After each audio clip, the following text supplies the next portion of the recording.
박사님, 이제 혈압약 안 먹어도 돼서 너무 좋아요. 산책할 때 숨도 안 차고 다리에 힘도 잘 들어가요.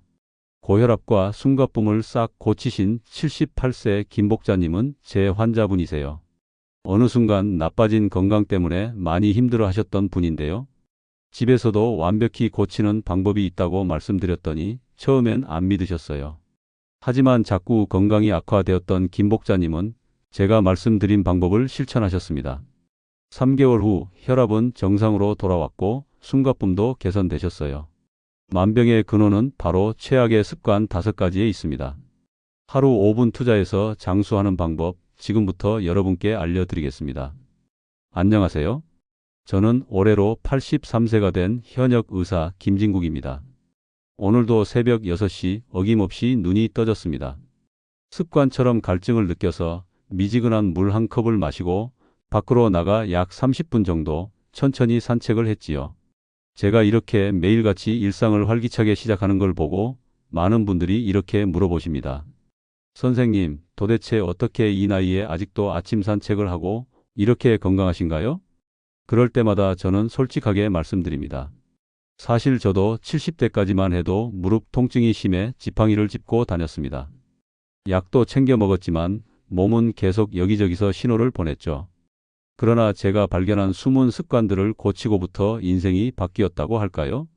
저는 지난 40년이 넘는 세월 동안 수많은 환자를 만나왔습니다. 그중 70, 80대 어르신도 참 많았지요. 그분들 중 일부는 건강을 금방 잃어 10년, 20년 일찍 돌아가셨고 일부는 90세가 넘어서도 정정하게 사시는 걸 봤습니다. 두 그룹의 가장 큰 차이를 꼽으라면 바로 매일 무심코 하는 습관이었습니다. 지금부터 제가 드리는 이야기는 단지 학술적인 지식을 나열하는 게 아닙니다. 약 40년간의 임상 경험, 제 자신이 겪었던 70대의 무릎 통증과 체력 저하, 그리고 이후의 극적인 변화, 이 모든 것을 담은 현장의 생생한 깨달음입니다. 여러분이 현재 70대이건 80대이건 저는 확신합니다. 이 5가지 습관만 고쳐도 10년은 건강수명을 늘릴 수 있습니다. 그러나 그대로 방치하면 정말 안타깝게도 10년을 일찍 떠나게 될 확률이 높아지는 걸 너무나도 많이 봐왔습니다. 혹시라도 에이, 나이 드니까 어쩔 수 없지 하고 체념하셨다면 절대 그러지 마시길 바랍니다. 나이는 숫자에 불과하다는 말이 어딘가에선 과장처럼 들리겠지만 정말입니다. 저도 70세 때는 더 늦기 전에 휠체어를 사둬야 하나 하고 고민했어요.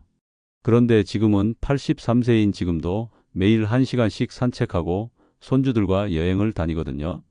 이제부터 제가 발견한 여러분의 생명을 서서히 갉아먹는 최악의 습관 5가지 이야기를 하려 합니다. 끝까지 들어보시면 내일부터 달라질 수 있는 간단한 팁도 함께 드릴게요. 나이가 들면 여러 번의 검진과 병원을 오가기 마련입니다. 그런데 의사인 저조차도 70대 중반에는 잘 알지 못했던 사실이 있었습니다. 그것은 무심코 반복하는 생활습관이 조기 사망 위험을 훨씬 높인다는 것. 가장 무서운 건 그게 겉으로는 별로 안 나쁘게 보이거나 나이살 정도로 치부되는 일들이라는 겁니다.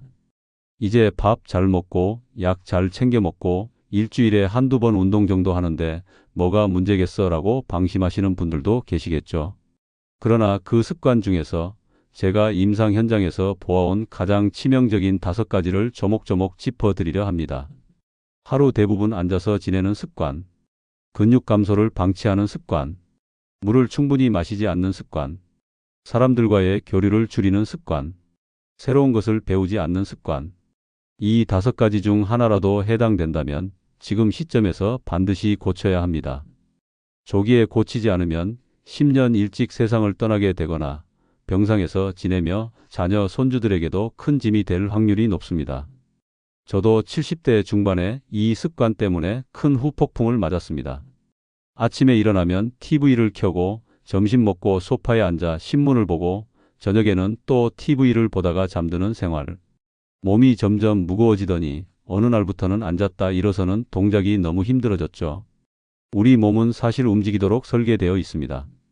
머리부터 발끝까지 근육과 혈관이 활발히 움직여야 순환이 잘 되는데 나이 들수록 귀찮다는 이유로 또 힘들어서라는 이유로 의자나 소파에 오래 앉아 있게 되죠. 앉아 있으면 혈액이 다리 부분에 고이고 심장은 더 힘겹게 펌프질을 해야 합니다. 그 결과 심장질환 위험이 높아지고 다리 근육은 점점 약해집니다. 앉아만 있으면 허벅지 근육이 빠르게 줄어듭니다. 허벅지 근육은 우리가 걷고 계단을 오르내리고 균형을 유지하는 데 핵심적인 역할을 합니다. 이 근육이 약해지면 약간만 균형을 잃어도 넘어질 수 있습니다. 70대 이상 어르신이 낙상을 하면 심각한 골절로 이어질 위험이 큽니다.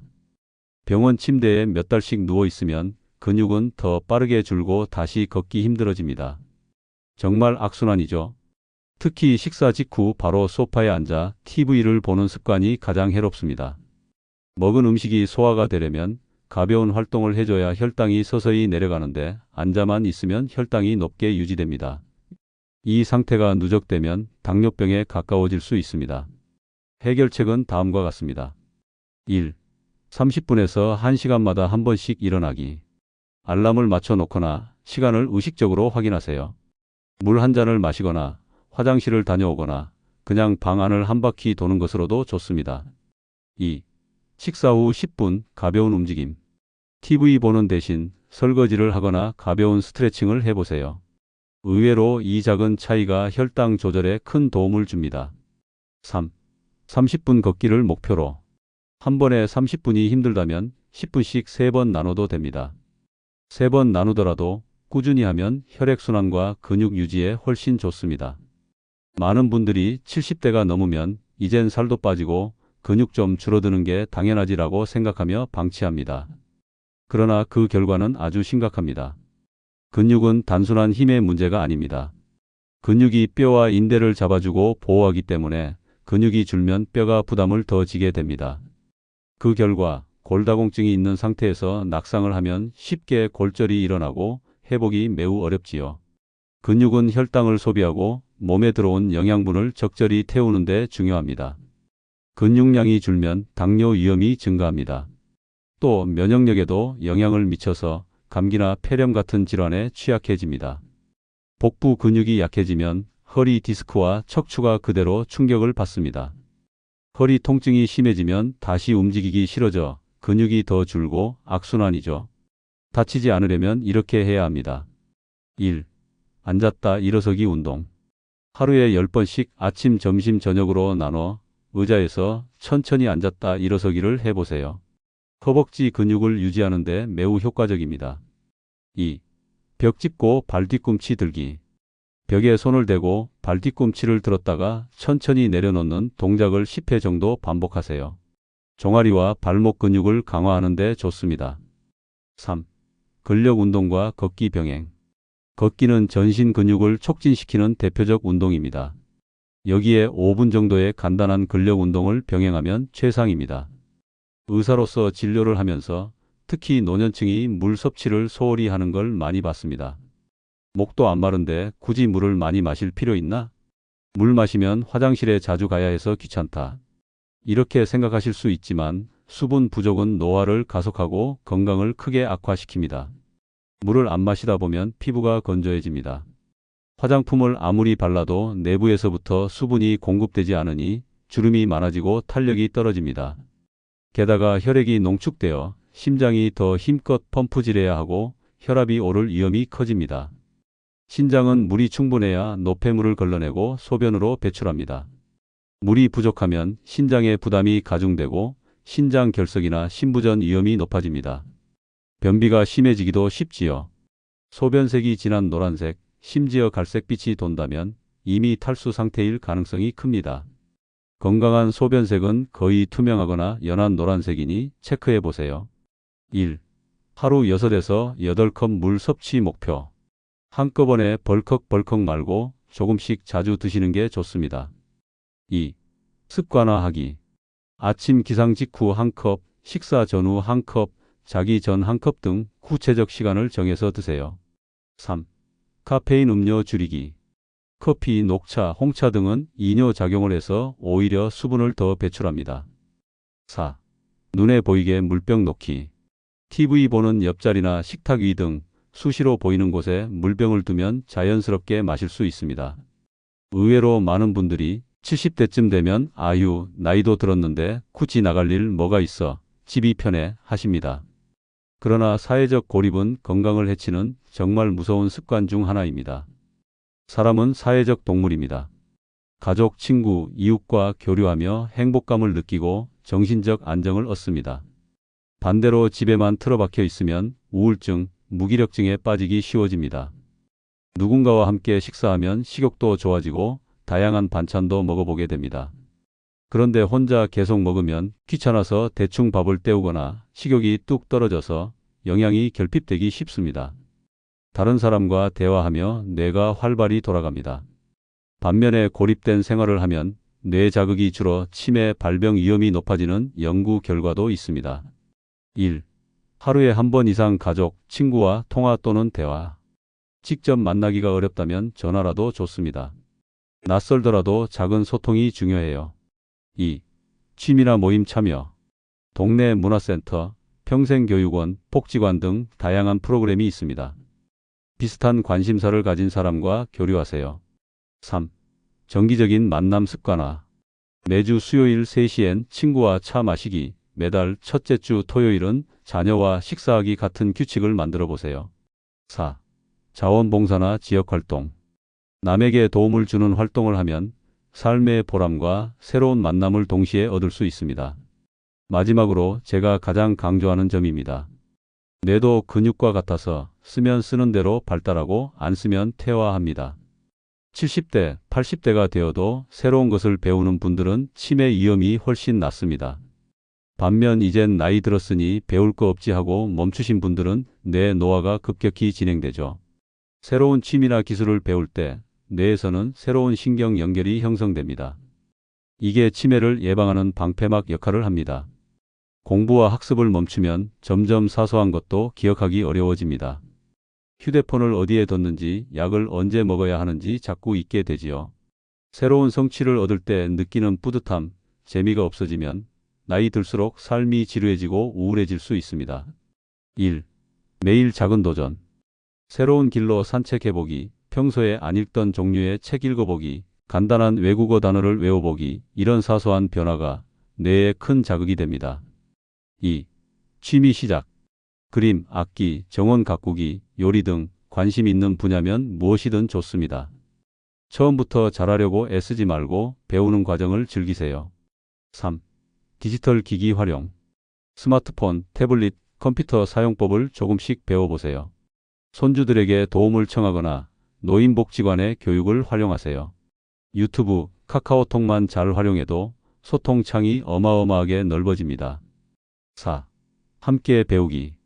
동네 사람들과 문화센터 같은 곳에서 함께 배우면 훨씬 재미있고 꾸준히 지속하기 쉽습니다. 지금까지 말씀드린 5가지 습관 다시 정리해 드리겠습니다. 1. 오래 앉아 있지 않기. 30분에서 1시간마다 한 번씩 일어나 움직이기, 식사 후 가볍게 활동하기. 2. 근육량 늘리기. 간단한 근력 운동, 걷기 실천. 3. 충분한 물 섭취. 하루 6컵 이상, 조금씩 자주, 소변색 짙으면 탈수 신호. 4. 사회적 활동 늘리기. 매일 통화나 대화, 새로운 모임, 자원봉사 참여로 교류하기. 5. 새로운 배움. 매일 작은 도전, 디지털 기기, 취미, 언어 등 배우기. 이 5가지만 바로 잡아도 여러분의 건강 수명은 크게 달라집니다. 저도 이걸 몰라서 70대 중반까지 많이 고생했지만 고치고 나서 무릎도 좋아지고 체력도 놀랍도록 개선되었지요. 마지막으로 이러다 10년 일찍 갑니다. 라는 말은 제가 환자분들께 늘 하는 경고입니다.